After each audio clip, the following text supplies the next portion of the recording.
Unit Jatanras Satreskrim Polrestabes Makassar mengungkap tindak pidana judi online atau judol di beberapa lokasi di Makassar, di mana kasus judol tersebut merupakan target utama dalam rangka menindaklanjuti kebijakan Presiden RI dan Kapolri.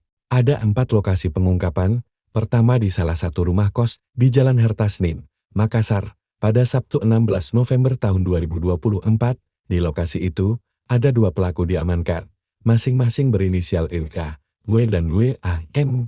Kapolrestabes Makassar, Kombes Pol Muhammad Najib mengatakan, ini judi online dengan menggunakan akun 11.000. Akun itu digunakan untuk menampung chip. Pelaku, kata Najib, telah melakukan judi online jenis fix domino Island selama 1 tahun. Ini merupakan judi online yang menggunakan akun, yaitu ada 11.000 akun yang digunakan untuk penggunaan daripada chip.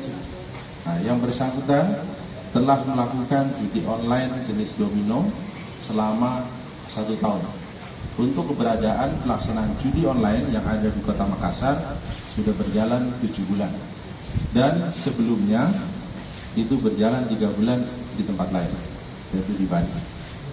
Kemudian untuk yang bersangkutan dalam melaksanakan judi online ini, yang bersangkutan membuat chip, kemudian bermain, ada 11.000 akun yang dibuat, kemudian dengan menggunakan akun robot otomatis, yaitu pun robot otomatis, yaitu menggunakan judi online Heights Domino Islands.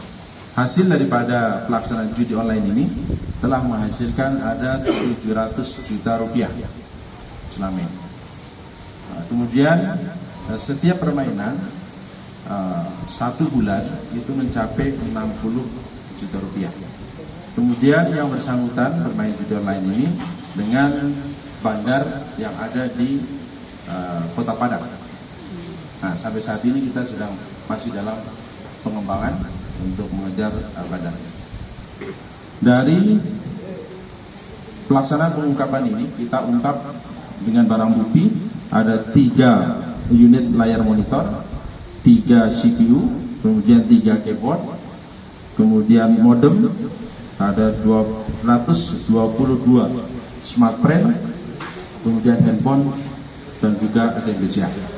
Terhadap para pelaku kita kenakan pasal 27 ayat 2 junto pasal 45 ayat 3 Undang-Undang Nomor 1 Tahun 2024 tentang ITE dengan ancaman hukuman 10 tahun dan 10 miliar.